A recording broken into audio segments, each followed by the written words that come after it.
Last night, the Boston Celtics and Philadelphia 76ers agreed to swap draft picks for this NBA draft coming up this Thursday night.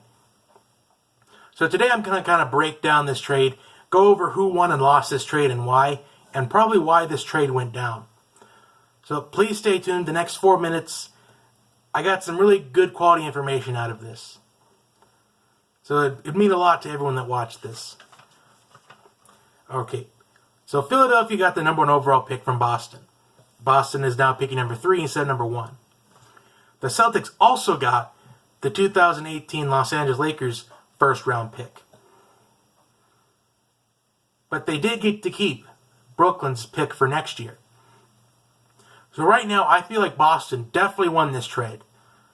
Because if history shows, the 76ers in the first round, they ended up drafting guys that can't even play their rookie season. Nerlens Noel, Joel Embiid, Ben Simmons. Because if history shows, the Boston Celtics definitely won this trade big time. But the 76ers did need Markelle Fultz's health reports. Because they didn't want to make the same mistake they've made 3 or 4 times before. They want to make sure Markelle Fultz is going to be healthy enough to play this season. Which I've been saying from the get-go, back on my NBA Mock Draft 1.0. I even said, don't be surprised if Markelle Fultz doesn't end up on the Celtics. Don't be surprised if the Celtics pass on number 1. Because they don't even know what to expect of Markelle Fultz. He didn't even play 1 full season of college basketball. But why this trade probably went down is probably because of 5 reasons. Reason A, or 1, depending on how you want to count. They didn't like what they saw out of Markelle Fultz in the workouts. Option B or 2, again, depending on which one you're counting, or how you're keeping track of this. Maybe they weren't going to draft him all along. Maybe they weren't going to draft him this whole time and now we're just finding out about it. Number 3, they're pretty convinced that Isaiah Thomas is their point guard of the future. Because even though Isaiah Thomas isn't the best at defense, his offense is still going to be there. Kind of like with Klay Thompson and the Warriors.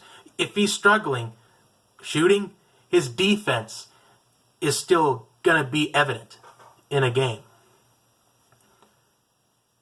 Option D or 4, depending on how you're counting, depending on what system you're using for these reasons. They're playing for 5, 7, 10 years down the road instead of trying to play for 2017, 2018, try to stop the Cavs in the Eastern Conference. That could be one of those reasons. Or this final reason, maybe they just were going, because I did see an article on CBSSports.com about 2 hours after the draft lottery, and that article said that in that reporter's mock draft, he had the Celtics going with Jason Tatum, the small forward out of Duke, because he felt like that would be the best fit for the Celtics. I know the article had nothing to do with the trade, but that could be something that maybe he was seeing something that we weren't seeing. Maybe there was something that was evident to him that wasn't evident to us. So that could be 5 reasons. Another reason could also be maybe they're just too deep in their backcourt. The depth of the team is probably another reason. Because Boston didn't want to waste probably this first overall pick on something they didn't really need. Trade it for some other valuable things, like this Lakers 2018 first round pick, that pick next year. Try to use that next year to get something you'll need for your future. Like I said, the Celtics are convinced that they seem convinced that Isaiah Thomas is their point guard of the future. Anyway, that is all I have for you today. Like and subscribe to the channel. Share this video with your friends and family. I will see you next time. Have a wonderful day, everybody.